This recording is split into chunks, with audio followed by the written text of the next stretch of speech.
नमस्कार दोस्तों, कैसे हैं आप सभी। मैं उम्मीद करता हूं आप जहां भी होंगे बहुत अच्छे होंगे। तो चलिए, आज मैं आप लोगों के लिए एक नया वीडियो फिर से पहले की तरह ही लेकर के आया हूं। ये वीडियो कोई ग्रामर का टॉपिक नहीं है, लेकिन उससे ज़्यादा महत्वपूर्ण है। आज का टॉपिक है भारत से इंग्लिश को हटाओ। भारत से इंग्लिश को हटाओ।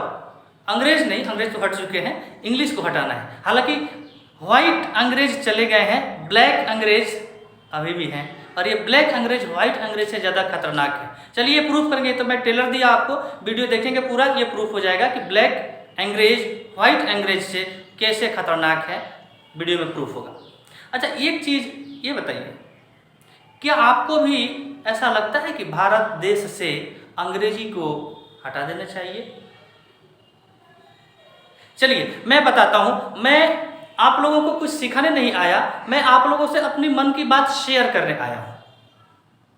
और वो मन की बात ये है कि मुझे लग रहा है, मैं जहां तक समझ पाता हूं, जहां तक मैं समझ पा रहा हूं, मुझे ऐसा लगता है कि सच में हमारे देश में अंग्रेजी जो है यह एक बहुत बड़ी समस्या है।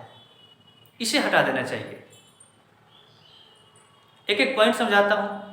बच्चा क्लास 1 से लेकर के 12 तक अपने स्टेट लैंग्वेज में, यानी अपने राज्य के भाषा में पढ़ाई करता है। बंगाल बांग्ला भाषा में, पंजाब पंजाबी भाषा में। इस तरह से हमारे देश में अनेकों भाषाएं बोली जाती है, और हर एक स्टेट में उसके स्टेट लैंग्वेज के बेस करके पढ़ाया जाता है। बिहार, यूपी, दिल्ली, ऐसा कुछ राज्य ऐसे हैं जहां पर हिंदी पढ़ाई जाती है या हिंदी मीडियम में पढ़ाया जाता है। बाकी स्टेट में, मैक्सिमम स्टेट तो ऐसे हैं जहां पर राज्य भाषा को ही मुख्य भाषा के रूप में पढ़ाया जाता है। हाँ, हिंदी तो पढ़ाया नहीं जाता है और अंग्रेजी पढ़ाई जाती है। और अंग्रेजी सिर्फ नाम के लिए, अंग्रेजी सिर्फ नाम के लिए। अब एक चीज़ देखिए, जो मैंने प्रैक्टिकल देखा है, जो समझा है, वो ये है कि बच्चा 10+2 तक तो पढ़ाई कर लिया, इंटरमीडिएट तक अपने स्टेट लैंग्वेज में। अब वो जब ग्रेजुएशन में जाता है और ग्रेजुएशन पास करना चाहता है, ग्रेजुएशन में जाता है, एमए में जाता है, कुछ बड़ा लेवल का काम करने के लिए सोचता है, डॉक्टर बनेगा, इंजीनियर बनेगा, साइंटिस्ट बनेगा, आईपीएस बनेगा, इस टाइप का कुछ भी, कुछ ऊंचे लेवल का काम को जब वो करने के लिए सोचता है, तो उसके सामने हिमालय से भी बड़ा और भयानक अंग्रेजी सामने आकर के खड़ी हो जाती है। ऐसा लगता है कि ये अंग्रेजी जो है साइज में, आकार में हिमालय से भी बड़ी है, और भयानक कितना हो सकता है कि मैं क्या बताऊं। लोगों को, बच्चों को ऐसा लगता है। क्या होता है भाई, डॉक्टर पढ़ना है, सारे सिलेबस अंग्रेजी में पढ़ना है। इंजीनियरिंग पढ़नी है, सारे सिलेबस अंग्रेजी में पढ़नी है। साइंटिस्ट बनना है, सब कुछ अंग्रेजी में करना है। पीएचडी करना है, सब कुछ अंग्रेजी में करनी है। ये सारे बड़े बड़े काम जो हैं वो आपको अंग्रेजी में करना पड़ता है। अब आप बताइए, बच्चा 1 से लेकर के 10+2 तक पढ़ाई किया किसी और लैंग्वेज में, अपने मदर लैंग्वेज में, और अब जब वो कुछ करना चाहता है तो उसको मिल रहा है सब्जेक्ट अदर्स लैंग्वेज में। कैसे संभव है भाई? कैसे सक्सेस होगा बच्चा? हो ही नहीं सकता, सवाल ही नहीं उठता। उसने अंग्रेजी की पढ़ाई की नहीं, जैसे तैसे करके एग्जाम को पास कर गया। अब सामने इतना बड़ा मोटा मोटा किताब, मोटी मोटी किताबें उसके सामने, सारी अंग्रेजी में। वो कैसे डॉक्टर बनेगा भाई? वो कैसे साइंटिस्ट, कैसे इंजीनियर बनेगा? ब्रेन तो है, बन नहीं सकता। क्यों? अचानक अंग्रेजी सामने आती है। यह एक बात हो गई। दूसरी बात कि कुछ बच्चों से मैंने इस बात को शेयर किया, तो वो कह रहे हैं कि सर एक उपाय है। क्या है? सबको, एकदम 1 से लेकर के ग्रेजुएशन तक, एमए तक, सबको इंग्लिश मीडियम कर दिया जाए। ठीक है, बहुत अच्छी बात है। हमारे देश में ऑफिशियल लैंग्वेज जो है वो अंग्रेजी तो है ही। अगर इस सारे सरकारी स्कूल, यहाँ तक कि मदरसा भी, सिर्फ एक सब्जेक्ट उर्दू छोड़ करके बाकी टोटल अंग्रेजी कर दिया जाए, एकदम क्लास 1 से लेकर के ग्रेजुएशन तक, उससे भी आगे एमए तक, मास्टर डिग्री तक इंग्लिश मीडियम कर दिया जाए, तो आपके बच्चे जो जन्म लेंगे वो अंग्रेज के बच्चे होंगे या हिंदुस्तानी होंगे? आपका अस्तित्व बचेगा कि एकदम से खत्म हो जाएगा? और फिर अंग्रेज के इंग्लैंड, अमेरिका, ऑस्ट्रेलिया, ये सब वो सब देश में और इंडिया में फर्क क्या रहेगा? फिर इसको भी इंग्लिश कंट्री घोषित करना होगा। अगर ऐसा मानसिकता है आप लोगों की तो मोस्ट वेलकम। चलिए शुरू करते हैं। और अगर ऐसा नहीं है तो भाई आप अपने देश में एक ही लैंग्वेज में क्यों नहीं पढ़ाई कर रहे हैं? एक ही लैंग्वेज को लेकर के क्यों नहीं आगे बढ़ रहे हैं जो आपका अपना भाषा है? क्यों अंग्रेजी के पीछे भाग रहे हैं? मैं खुद अंग्रेजी का टीचर हूँ, शायद आप लोगों को, कुछ लोगों को पता है, कुछ लोगों को नहीं है। मैं खुद अंग्रेजी का टीचर हूँ। ये देखिए मुझे अंग्रेजी का अवार्ड मिला है, मैं दिखा रहा हूँ।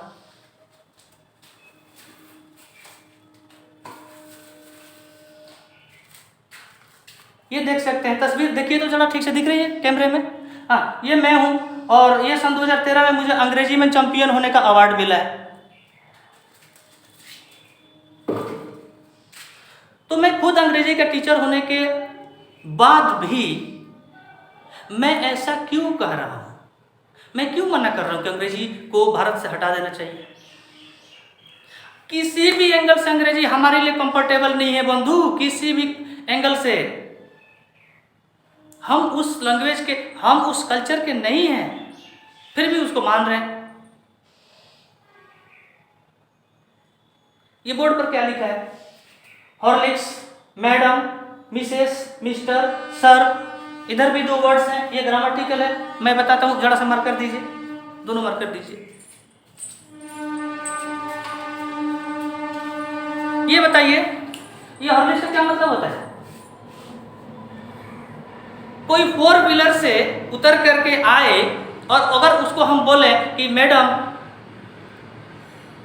गलत, मैडम तो अंग्रेज वालों का है। अगर हम उसको बोले श्रीमती जी, हम आपके लिए हॉर्लिक्स, सॉरी, हम आपके लिए सत्तू, सत्तू वो होता है ना, बिहार वालों, बिहार यूपी वाले फेमस है सत्तू, वहाँ पर मिलता है चाना का और जनार का, ऐसा कुछ। तो सत्तू हमने आपके लिए व्यवस्था कर रखा है, आपको सत्तू पिलाएंगे, गिलास में हमने घोर कर रखा है।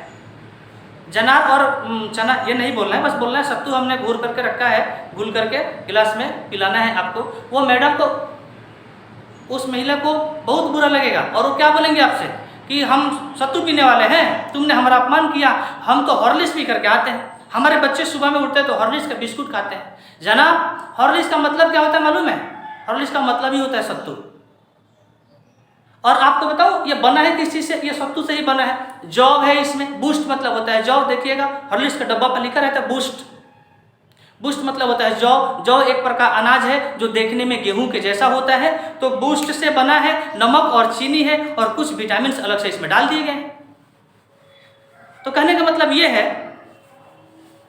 कि हमारे मन में कुछ इस तरह से बातें आ गई है कि हिंदी में गलत है, हिंदी में हमारे लिए अपमानजनक है और अंग्रेजी में परम सुखदायी, परम सुखदायी है। अंग्रेजी में अगर बोल दिया तो परम सुखदायी है और हिंदी में बोल दिया तो गाली है। कभी आपने कभी भी सुना है किसी को कहते हुए कि मैं LIC का दलाल हूँ, मैं अमुक कंपनी का दलाल हूँ?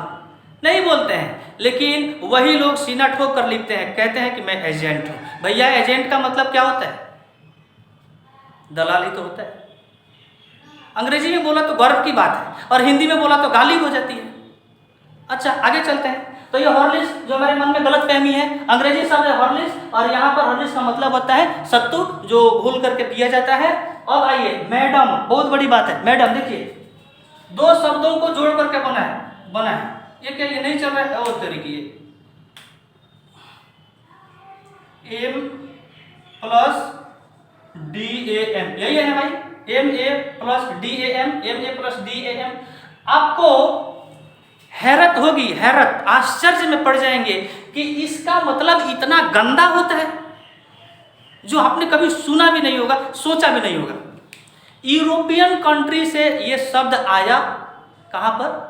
IPA में, इंटरनेशनल फोनेटिक अल्फाबेट, वहाँ पर आया और वहाँ पर IPA वालों ने इसका उच्चारण बदल दिया, इसका प्रोनाउंसिएशन बदल दिया और तब इसका उच्चारण रखा गया मैडम। इसका 2 शब्द है, MA माँ, माँ मतलब होता है यूरोपियन कंट्री में, माँ का मतलब होता है मेरी और दाम का मतलब होता है पत्नी। टोटल जोड़ने के बाद होता है मैडम, यानी कि मेरी पत्नी। 4 व्हीलर से उतरने के बाद अगर आपको कोई मैडम कहे ना, सीना ऊंचा हो जाता है। मतलब पता है? मेरी पत्नी। अब एक बूढ़ा है, दांत नहीं है, करके बोलता है, वो भी आपको कहेगा मैडम, आप खुश हो जाएंगे, आप उसकी पत्नी है। एक बच्चा भी बोलेगा मैडम, आप खुश हो जाएंगे, उसकी पत्नी।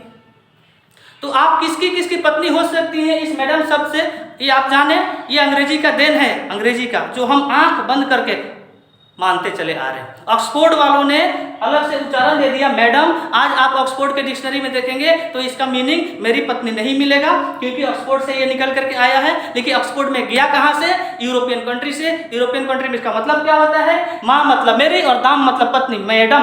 एक फिल्म था ऐतराज अक्षय कुमार का, उसमें औसरानी साहब वकील का रोल अदा किए हुए हैं और वहां पर मादाम इस शब्द का प्रयोग किया गया है वकील के द्वारा। एक फिल्म में ऐतराज, जहाँ तक संभव अक्षय कुमार की फिल्म है, और कोर्ट में औसरानी साहब, मैं हो सकता है कि आर्टिस्ट का नाम हो सकता है कि मुझसे गलत हो जाए, लेकिन इस शब्द का प्रयोग किया गया है कोर्ट में, मादाम, गुस्से में आकर के किया उन्होंने। अब क्या है? मिसेस। अच्छा जी, मिसेस का मतलब मैं लिख नहीं रहा हूं, मौखिक बोल देता हूं। यूरोपियन कंट्री में हमारे देश का और वहाँ का थोड़ा सा कल्चर अलग है। वहाँ का कल्चर ये है कि एक पुरुष एक से अधिक स्त्री को अपने साथ रख सकता है, एक स्त्री एक से अधिक पुरुष को अपने साथ रख सकती है। बहुत दिन पहले की बात है। यूरोपियन कंट्री वाले शादी करके नहीं रहते थे लिव इन रिलेशनशिप। मतलब एक पुरुष किसी भी स्त्री के साथ रह सकता था, कोई भी स्त्री किसी भी पुरुष के साथ रह सकती थी। लाइफ में जब भी मर्जी चेंज कर दो, बदल दो, फिर दूसरों को अपने साथ रख लो, और उसका नाम दिया गया था लिव इन रिलेशनशिप। कोई रिलेशन नहीं है और नाम दिया गया लिव इन रिलेशनशिप। शाबाश, ये अंग्रेजी है। आइए आगे चलते हैं। मिस का मतलब होता है वाइफ मतलब पत्नी। मिस मतलब पत्नी नहीं होता है। मिस मतलब होता है कि जो रखा है। जैसे एक उदाहरण देता हूं, डेविड। मान लीजिए डेविड नाम का एक आदमी है, उसने एक औरत से शादी करके रखा है या पत्नी मान करके उसको रखा है, तो वह बोलेगा कि यह मेरी वाइफ है। और 3-4 और भी रखा है पत्नी के जैसा, पत्नी नहीं, पत्नी के जैसा, फिर उसको क्या बोलेंगे? Mrs Davy. मैं मिसेस डेवी हूं। मैं मिसेस डेवी हूं का मतलब क्या है मालूम है? मैं मिसेस डेविल का रखैल हूं। पत्नी नहीं, उपपत्नी। पत्नी नहीं, उपपत्नी। अब सोचिए हम कितने शान से इसका प्रयोग करते हैं, मिसेस का, मिस का। पत्नी वाइफ है, और बाकी जो भी औरतों को अपने साथ वो रखा हुआ है, 3, 4, 5 जितने को भी रखा है, वो सब मिसेस है, मिस है, पत्नी नहीं है, वाइफ नहीं है। ठीक इसी का अपोजिट मतलब होता है मिस्टर के साथ। एक औरत है, रिच है, उसने अपने वो जिसको पति मानती है वो उसका हस्बैंड है, और उसके बाद जितने भी उसके साथ आगे पीछे घूमने वाले हैं सब उसके मिस्टर हैं, सब उसके मिस्टर हैं। मतलब उसकी जरूरत को पूरा करने के लिए है। इतनी बड़ी विडंबना हम अपने यहाँ पाल रखे हैं, और अपने बच्चे को सीने गर्व से सर को ऊंचा करके कहते हैं कि मेरा बच्चा तो कॉन्वेंट में पढ़ता है, मेरा बच्चा तो इंग्लिश मीडियम स्कूल में पढ़ता है, मेरा बच्चा तो अंग्रेजी पढ़ता है। यही है अंग्रेजी साहब, इसकी औकात देख लीजिए। अभी और बताऊंगा आराम से और बताऊंगा। अब आइए सर। सर का मतलब क्या होता है? आज के ज़माने की बात नहीं कह रहा हूँ, जब ये डिक्शनरी में आया, ऑक्सफोर्ड में आया, उससे पहले की बात बता रहा हूँ। सर का मतलब होता है एक ऐसा व्यक्ति जो बहुत सारे लोगों को अपने अंडर में गुलाम बना करके रखता है, अपने हाथों में गुलाम लोगों को रखता है और उन लोगों को मारता पीटता है, अत्याचार करता है, उनको अपने मन के हिसाब से, अपने ज़रूरत के हिसाब से यूज करता है, वही व्यक्ति सर कहलाता है। ये बाद में ऑक्सफोर्ड में गया, IPA में गया, और वहाँ से डिक्शनरी में आया, और इसके बाद इसको सामान्य व्यक्ति को किसी व्यक्ति को रिस्पेक्ट करना है तो हम सर का प्रयोग कर सकते हैं, किसी महिला को रिस्पेक्ट करना है तो हम मैडम का प्रयोग कर सकते हैं। ये तो अब आया। इसका मूल तत्व क्या है? वही है जो मैंने पहले बताया। एक और उदाहरण समझिए, बड़ा मजेदार, बड़ा इंटरेस्टिंग उदाहरण है। जब तक मैं कॉलेज में नहीं गया था तब तक मुझे ये समझ में आ रहा था कि रविंद्रनाथ ठाकुर और रविंद्रनाथ टैगोर ये दोनों दो व्यक्ति का नाम है। मैं जब कॉलेज में गया तो सर से पूछा कि सर रविंद्रनाथ ठाकुर और रविंद्रनाथ टैगोर ये दोनों अलग अलग थे, तो उन्होंने बताया कि नहीं, दोनों अलग नहीं थे, दोनों एक ही था। अब पश्चिम बंगाल के बुक को छोड़ करके, पश्चिम बंगाल का जो किताब है उसको छोड़ करके आउट ऑफ पश्चिम बंगाल की किताबों को आप देखेंगे, जनरल नॉलेज को देखेंगे तो वहाँ पर रविंद्रनाथ ठाकुर के जगह पर रविंद्रनाथ टैगोर लिखा हुआ है, रविंद्रनाथ टैगोर। अब आप बताइए, जो हमारे देश का एक व्यक्ति महापुरुष, पश्चिम बंगाल का एक व्यक्ति महापुरुष रविंद्रनाथ ठाकुर, ये ठाकुर शब्द का उच्चारण अंग्रेज लोग ठीक से नहीं कर पा रहे थे, यहाँ से ले जाकर के उन्होंने अपने यहाँ के बुक में जब लिखा तो वहाँ उन लोगों ने लिख दिया रविंद्रनाथ टैगोर। अब वही टैगोर भारत में वापस आया और हमारे जैसे बच्चे उसको टैगोर पढ़ते हैं। हमारे ही व्यक्ति को, हमारे ही देश के व्यक्ति का नाम बदल करके हमारे सामने रख दिया जाता है और हमें गुमराह कर दिया जाता है कि रविंद्रनाथ ठाकुर है कि रविंद्रनाथ टैगोर है, कि दोनों अलग अलग है, कि दोनों एक है। यह एक बड़ी विडंबना है। आइए अब थोड़ा सा ग्रामर में देख लेते हैं, अंग्रेजी की ग्रामर को दिखाता हूँ, अंग्रेजी की औकात दिखा रहा हूँ, ग्रामर क्या दिखाऊंगा, अंग्रेजी की औकात दिखा रहा हूँ आपको।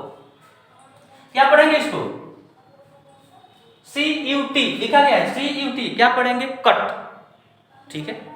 फिर इसको क्या पढ़ेंगे साहब, PUT। अगर CUT कट है तो इसे PUT पट पढ़ना चाहिए। फिर ये पुट कैसे हुआ, इसका उच्चारण पुट, PUT पुट, और इसका उच्चारण CUT कट कैसे हो गया। या तो ये भी पुट होना चाहिए और ये पुट होना चाहिए, नहीं तो ये कट होना चाहिए, तो ये पट होना चाहिए। ग्रामर देख लीजिए। अच्छा, आप अगर बोलते कि यहाँ पर कॉन्सोनेंट का भेदभाव है या फिर यहाँ पर वॉवेल का भेदभाव है, तो दोनों ही कॉन्सोनेंट है और यहाँ पर दोनों अक्षर ही एक समान है, फिर ये कैसे इतना भेदभाव हो गया। सबसे रद्दी ग्रामर है अंग्रेजी का, सबसे रद्दी। अगर आप लोगों को कुछ भी पूछना हो कि भाई अंग्रेजी का ग्रामर सबसे घटिया ग्रामर कैसे है, तो आप लोग मुझे कमेंट्स करके पूछ लेंगे, मैं बताऊंगा। एक और उदाहरण दे देता हूं, बोर्ड पर लिखा नहीं है, मौखिक बोल देता हूं। आई है ना, आई मतलब होता है मैं। अच्छा, आई को देख लीजिए, आई अपने साथ कभी कभी मेन वर्ब को लेकर के चलता है और आई अपने साथ कभी कभी सिंगुलर वर्ब को लेकर के चलता है। मेन वर्ब मतलब आई अपने साथ कभी कभी प्लूरल वर्ब को लेकर के चलता है और वही आई अपने साथ कभी कभी सिंगुलर वर्ब को लेकर के चलता है। प्रेजेंट इंडिफिनाइट में आई अपने साथ मेन वर्ब को लेकर के चलता है, डू और डॉज में से डू को लेकर के चलेगा, हैज और हैव में से हैव को लेकर के चलेगा जो प्लूरल है। लेकिन यही पास्ट में चले जाइए, वाज और वेयर में से वाज को लेकर के चलता है जो सिंगुलर है। कहाँ गया नियम भाई ग्रामर में ही अगर हम देखें तो अंग्रेजी को।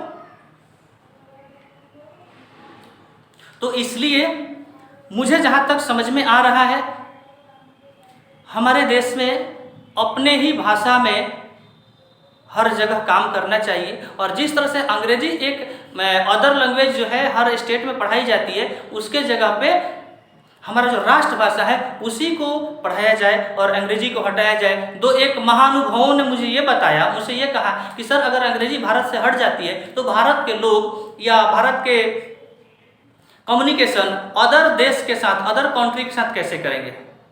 इंग्लिश कंट्री में अपना, इसको पकड़िए, इंग्लिश कंट्री के साथ हम कम्युनिकेशन कैसे करेंगे। सभी लोग तो अंग्रेजी का प्रयोग करते हैं, सभी देश तो अंग्रेजी का प्रयोग कर रहे हैं। अभी बताइए सभी देश और सभी लोग अंग्रेजी का प्रयोग कहाँ करते हैं। चीन चाइनीज में, जापान जापानीज में, सिंगापुर का अलग लैंग्वेज सिंग्लिश है, सिंग्लिश इंग्लिश नहीं, सिंगापुर का है सिंग्लिश अदर लैंग्वेज है, जर्मनी का अदर लैंग्वेज है, नेपाल का अदर लैंग्वेज है। ये सारे देश, बहुत सारे देश तो अपने अपने भाषा में काम करते हैं साहब। एक छोटा सा देश जापान जिसके ऊपर 2 परमाणु हमला हुआ, वो आज उसका टेक्नोलॉजी इतने हाई लेवल पे है, 2 परमाणु बम, दिन में 10 बार वहां पर भूकंप आता है। अपने भाषा में काम करके उसका टेक्नोलॉजी इतना आगे है। और भारत के लोग ऐसा क्यों सोचते हैं कि हम अगर अंग्रेजी को छोड़ देंगे तो हम गिर जाएंगे, कुछ कर ही नहीं पाएंगे। चाइना से हम ज्यादा आगे हैं, चाइना को देख लीजिए अपनी भाषा में काम करता है।